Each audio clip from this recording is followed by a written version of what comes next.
перчатки в карманах шепчут: подожди до утра. До утра.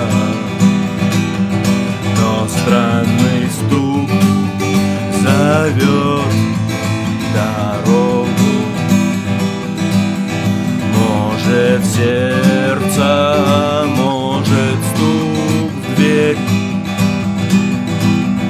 И тогда я обернусь на пороге.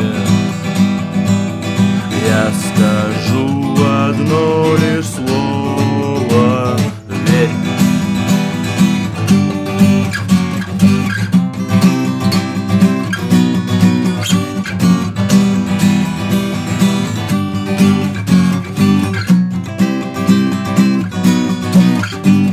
Опять на вокзал, и опять к поездам, и опять проводник выдаст белье и чай.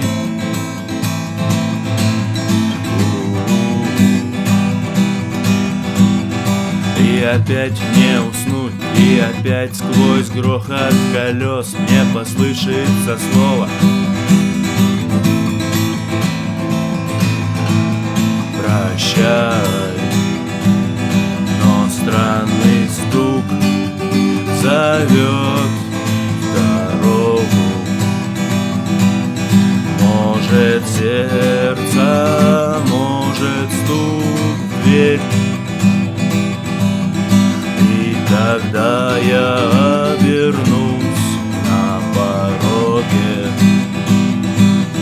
Я скажу одно